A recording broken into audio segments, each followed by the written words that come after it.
What's going on, everybody? Today, what I want to do is talk to you guys about one simple technique you could use, probably today, if you choose to become more influential. And I think, as far as 2026, I think it's very, very important today to learn the skill of influence, to learn the skill of persuasion, to learn the skill of communication, to learn the skill of storytelling. Because right now, it seems like AI is taking over, and the only jobs that are actually going to be left to help you survive or stand out is the jobs that actually require human to human connection. And if you have the ability to shift people's minds, shift people's beliefs, move people, touch people emotionally, you'll have a certain level of, I don't want to call it power, but that's essentially what it is, power. Because if you think about it today, who's at the top? It's usually like, even if you look at politicians, they're not like, their policies aren't always amazing. It's the people that we actually feel moved by. It's usually one of the better speakers, the people that are able to persuade, the people that are able to get us to move, take action, get out there and vote. And I think it's important for all of us to learn. So today what I want to do is just demonstrate one simple technique, give you a little chunk of how to actually be more influential.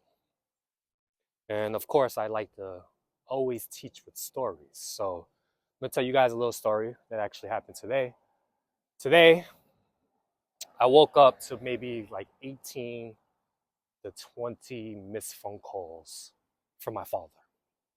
Now, my father he's a very aggressive phone caller, meaning if you don't pick up the first time, he'll call you maybe 4, 5, 6, or 7 times.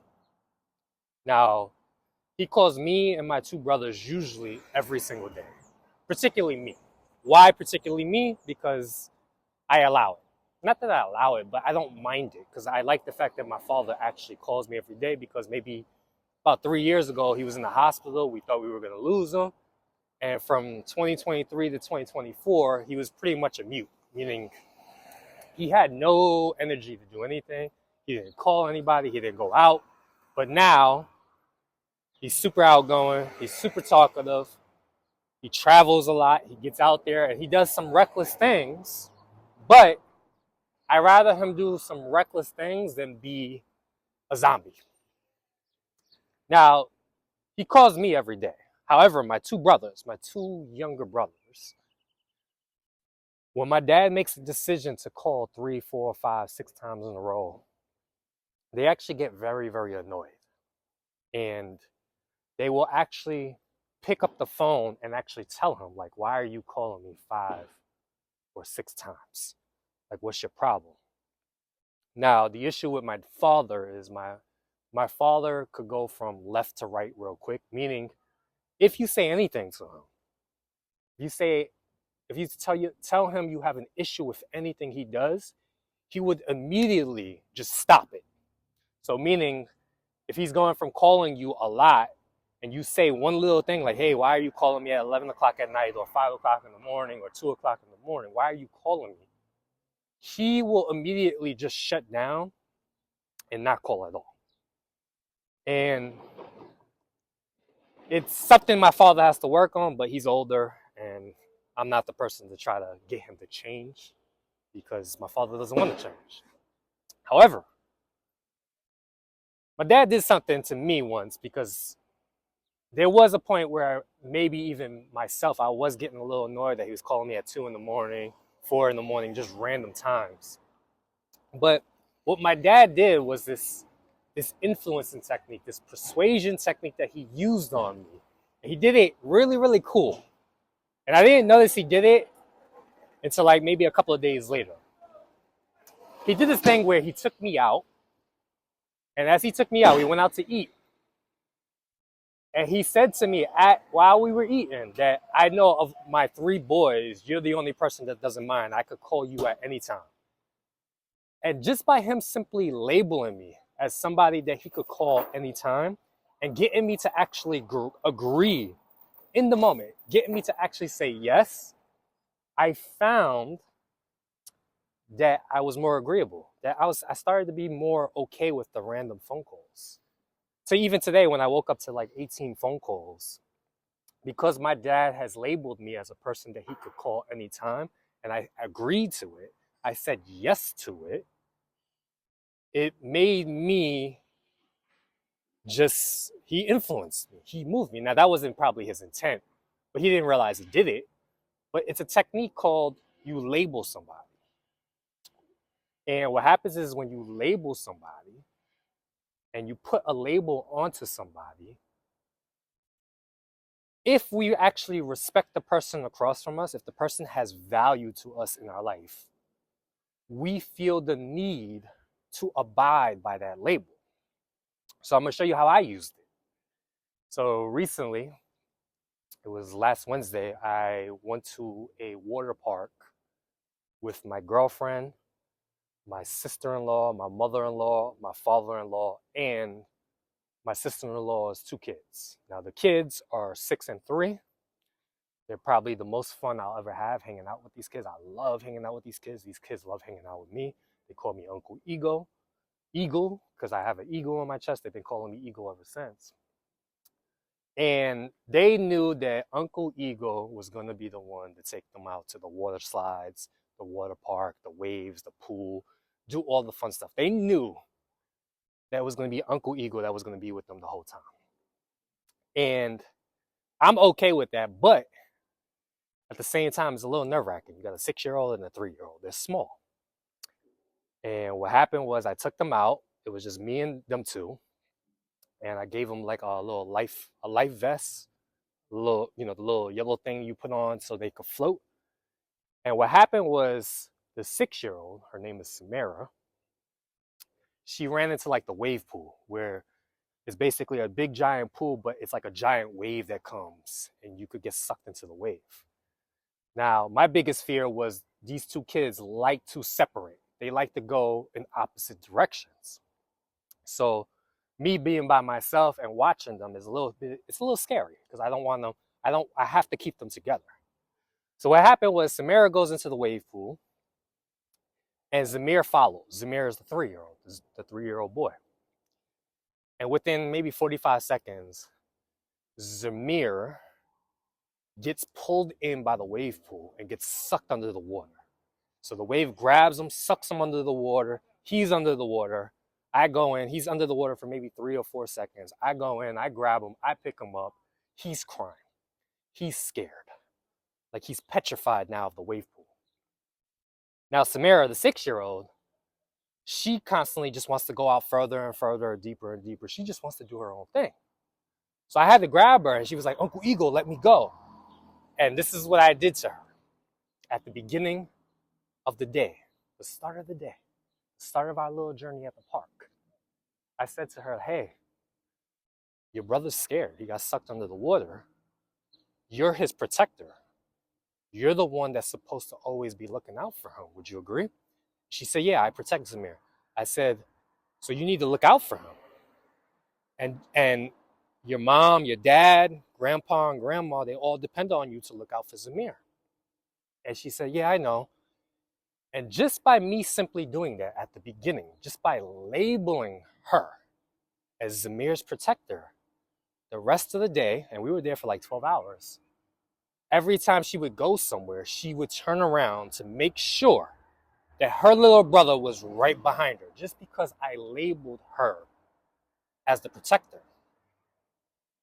This technique is known as the consistency principle in the book Influence by Robert Cialdini. What the consistency principle is, I'll give you another demonstration. In the book, they talk about doing a social experiment where basically they wanted to see if they could get a suburban neighborhood to put up like a 12 by 12 sign in their front yard that said "drive safely." So basically what they would do was they would go to neighborhoods, knock on doors, and say, "Do you believe people should be driving safely?"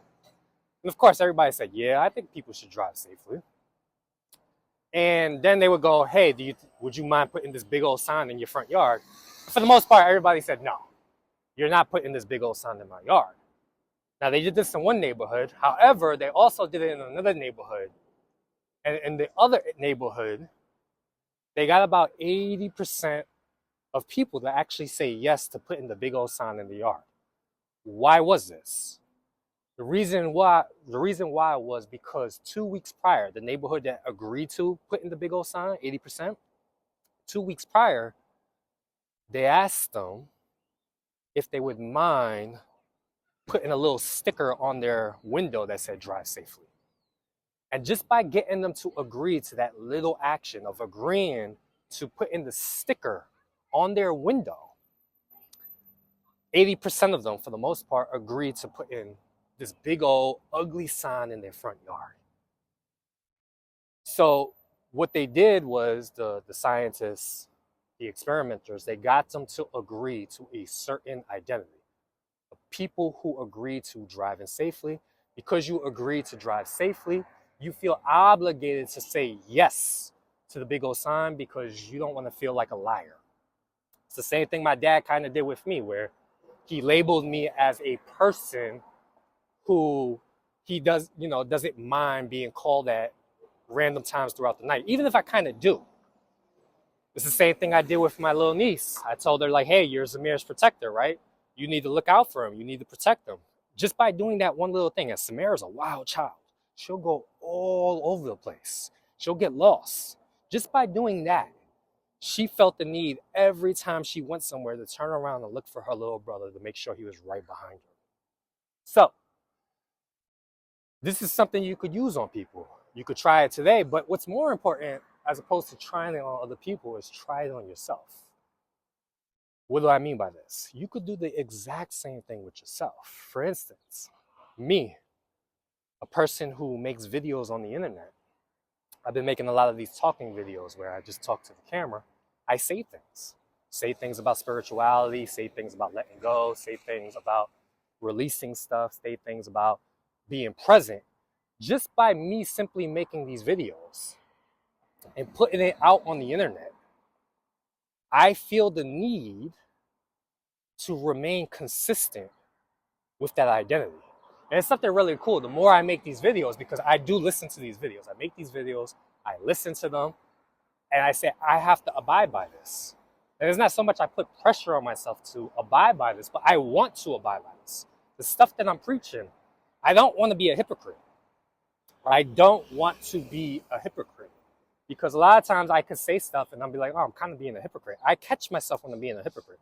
When I say things like be present, learn to let go, learn to release stuff, learn to speak with enthusiasm or energy or putting energy into it, or stretching every day. You think I want to stretch every day, but the fact that I make videos on stretching, I feel obligated in a good way to make these videos, to stretch every single day, even when there is no camera. So I'm about to go to the gym right now.